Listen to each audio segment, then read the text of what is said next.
आज है लक्ष्मी पूजन। लक्ष्मी माने होता है संपत्ति, और संपत्ति दो तरह की होती है।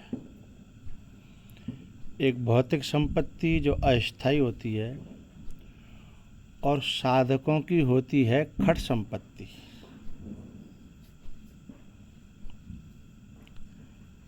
तो साधक जो है,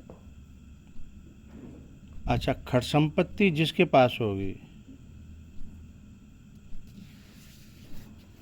यानी जो अध्यात्म मार्ग में जो सपोर्ट करती है वह अध्यात्म संपत्ति है, और भौतिकवाद में, भौतिक संसार में जो सपोर्ट करती है वो भौतिक संपत्ति है। तो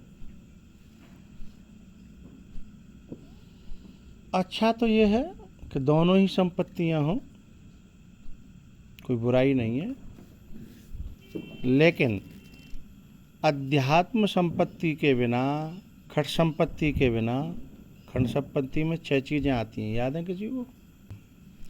खट संपत्ति में शम दम उपरति तितिक्षा श्रद्धा। हाँ, ये है शम दम उपरति तितिक्षा श्रद्धा समाधान। तो शम, राग और द्वेष, इन दोनों में न उलझना। राग के भी कारण पैदा होंगे और द्वेष के भी कारण पैदा होंगे। कोई ऐसा भी आदमी होगा जो हमारे अनुकूल होगा, लेकिन उससे भी मुक्त रहना। कुछ ऐसे भी आदमी होंगे जिसमें ऐसे दुर्गुण होंगे कि उससे द्वेष होगा, उसमें भी नहीं उलझना। फिर वो बचेंगे कैसे? बचेंगे ऐसे कि हमारे जो अनुकूल पड़ रहा है वो उस व्यक्ति के द्वारा कुछ नहीं हो रहा, वो तो निमित्त मात्र है। हमारे किसी कर्म का, स्वभाव का, दुर्गुण का, सद्गुण का परिणाम आ रहा है। ये लंबा एक चक्र है। तो इससे हम राग से भी बच जाएंगे और द्वेष से भी बच जाएंगे। हंसी बांटता है वो खुशी बांटता है, जो मिलता है रब से सभी बांटता है। इसमें एक पंक्ति है, मैं जहाँ से भी पाऊँ मुझे यही लगता कि हथेली बदलकर वही बांटता है। हथेली बदलकर, मनुष्य बदल करके। न्याय का एक शास्त्र है तर्क संग्रह। तर्क संग्रह में बताया है कि भट्टे पे जो ईंट थप रही है वह भी किसी के प्रारब्ध को पूरा करने के लिए उसकी तैयारी हो रही है, कि वो जिन महलों में रहेगा उन महलों के कारण वहाँ वो तैयारी कर रहे हैं। जैसे यहाँ मुख्यमंत्री आए तो यहाँ पहले से सड़क, सफाई, पुलिस, सारी तैयारियाँ होती हैं। ऐसे ही हर व्यक्ति के प्रारब्ध की तैयारी, प्रारब्ध के अनुसार तैयारी होती है। जैसे अभी प्रारब्ध है किसी कई जन्मों का, तो सिंधिया के यहाँ बेटा पैदा हो गया, उसे कुछ करना पड़ा। माधवराव सिंधिया के यहाँ ज्योतिराज सिंधिया हो गया, तो कितना संपत्ति और कितना वैभव है। तो प्रोसेसिंग है। तो राग और द्वेष, उनसे, दोनों से बचने के लिए ये प्रक्रिया समझ में आ जाए तो हम समता में जीना सीख लेंगे। तो शम, दम। दम माने होता है कि अंदर से विकार पैदा होगा, लेकिन हम उस समय रिएक्ट नहीं करेंगे तो वो समय टल जाएगा, और समय टल जाएगा तो बात बन जाएगी।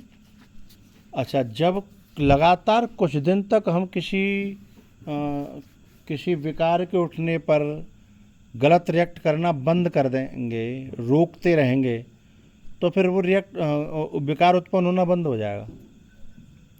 जैसे अंकुर उपजा, पत्थर मार दिया, वो 2-4 दिन में फिर यूँ टेढ़ा सीधा होकर के सीधे होने की कोशिश करेगा, फिर मार दिया, फिर थोड़े 4-4 10-15 दिन में फिर वो हमने एक जान सी यूँ यूँ गिरा यहाँ तो यूँ उठेगा वो, फिर पत्थर मार दिया। नहीं तो ये दम है। जो दम होता है वो संसारी लोगों से कहते हैं ये ढोंग कर रहा है, भीतर तो इसके ये बात है नहीं और बाहर से बना फिर रहा है, तो संसारी लोग उसको ढोंग नाम देते हैं। लेकिन शास्त्र कहता है ये बहुत अच्छा है, ये दम है। एक समय आते आते ये फिर अंतःकरण वश में हो जाएगा अपने आप। दम का जिंदगी में बड़ा महत्व है, जिसे संसारी लोग ढोंग कहते हैं। भाई यदि हम जो है अपने मन को खुला छोड़ देंगे तो फिर तो वो कभी तृप्त होगा ही नहीं। वो तो भागवत में कहा है, हविषा कृष्ण वर्तमेव भुजयेवा विवर्तते। तुम अग्नि में ईंधन डालते जाओ, ईंधन डालते जाओ, ईंधन डालते जाओ, कभी भी वो क्यों तृप्त होने वाली है। ईंधन डालना बंद कर दें तो धीमे धीमे अग्नि बुझ जाएगी। हमारे जो भीतर की जो वासनाएं कामनाएं हैं, हम उनको उनके आहार देना बंद कर दें तो वो अपने आप मिट जाएंगी। तो सम दम उपरति, रति न अपितु उपरति।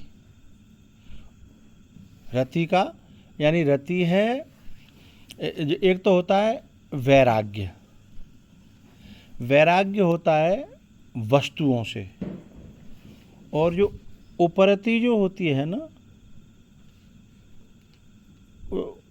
वो भीतर से पैदा होती है। एक शब्द आता है बीतराग, राग का उल्टा होता है बैराग, तो राग का उल्टा बैराग्य है, लेकिन जहाँ न राग है न बैराग है उसका नाम है बीतराग। ऐसा समझो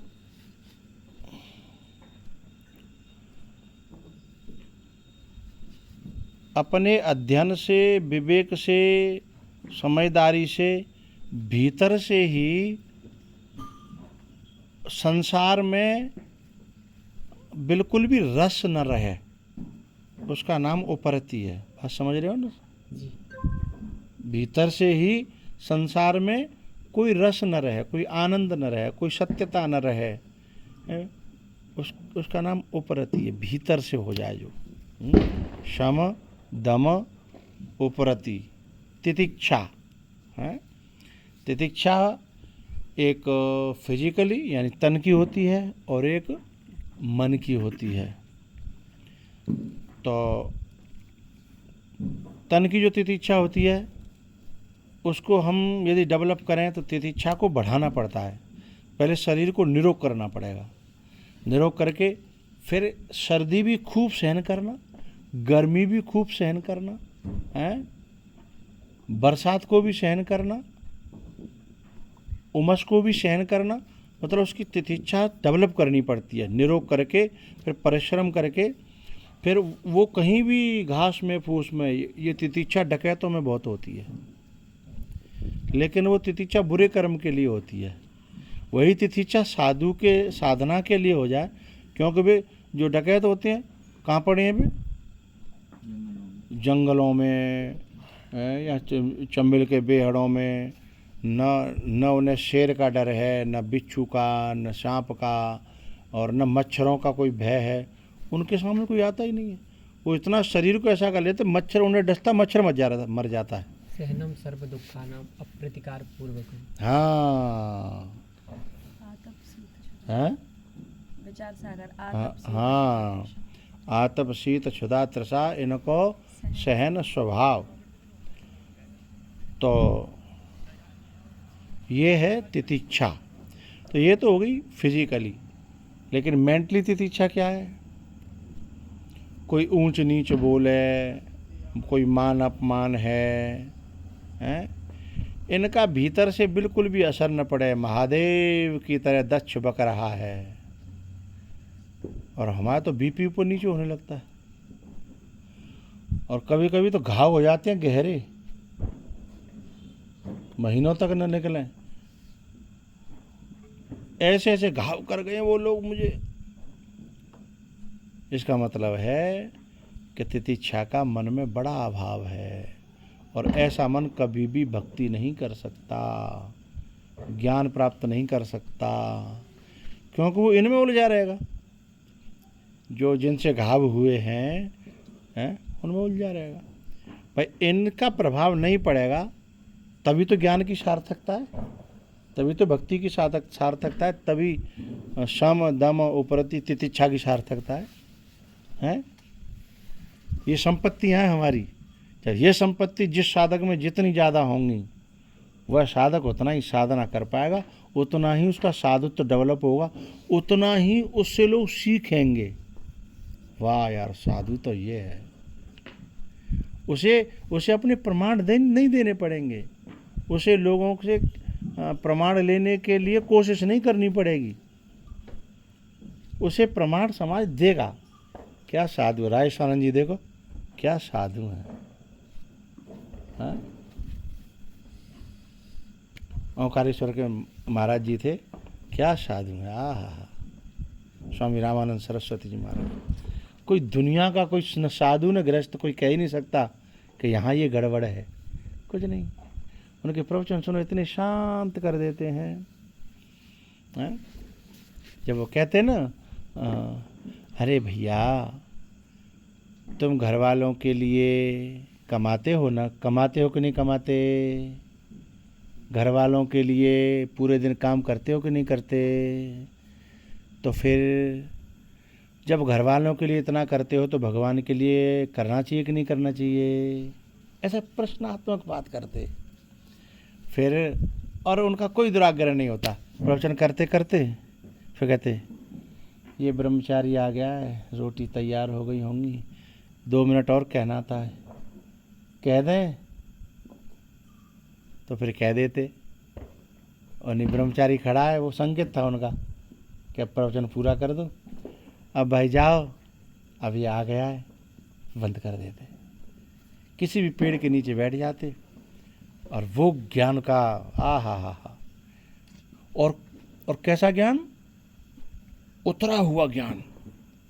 जो उतरा हुआ ज्ञान होता है ना, उससे समझाने में और सामने वाले के हृदय तक पहुंचाने में बड़ी सुविधा होती है। तो काय का परिणाम था, शम दम उपरति तितिक्षा और श्रद्धा।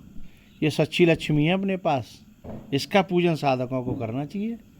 दीपावली के दिन पूजन का मतलब इनको समझना चाहिए, और इनके ये आ जाएं, इसके लिए प्रकृति से, परमात्मा से आभार मानना चाहिए, इनको याद करके रोज़ मांगना चाहिए। शम दम उपरति तितिक्षा श्रद्धा। श्रद्धा तो साधक की आत्मा है, उसके बिना तो साधक के नाम पे कलंक होता है। श्रद्धा नहीं है तो बचा क्या। श्रद्धा, उसके बारे में तो कहें क्या। समाधान, 6वीं संपत्ति है समाधान, यानी अपने सारे संशयों से, संदेहों से, भ्रमों से रहित हो जाए। नो डाउट, हमें जो मार्ग बताया गया है यही सर्वश्रेष्ठ है, सबसे अच्छा है। समाधान, क्योंकि जब तक शंकाएं हैं तब तक शांति नहीं है। शंका उठी व्याकुलता हुई, संदेह उठा विक्षिप्तता हुई, भ्रम हुआ बेचैनी हुई। ये सभी तो व्याकुलता देते हैं। और जब समाधान हो गया, आहा। लेकिन समाधान जो होता है, कुछ का तो होता है गुरु वाक्यों में विश्वास हो तो जो उन्होंने कह दिया, बात खत्म, समाधान हो गया। लेकिन जिनकी बुद्धियां बहुत चलती हैं, तो फिर उन्हें फिर अपनी बुद्धि को समझा के बुझा करके तो भी वहीं तक लाना पड़ेगा, गुरु की बात में विश्वास करने तक। तो ये जो हमारी संपत्ति है, जिसका नाम है खट संपत्ति, इसको ही साधक को, इसको भी साधक को पहले इसे पूजना चाहिए और फिर उसे पूजना चाहिए, क्योंकि वो इसकी सहायक है।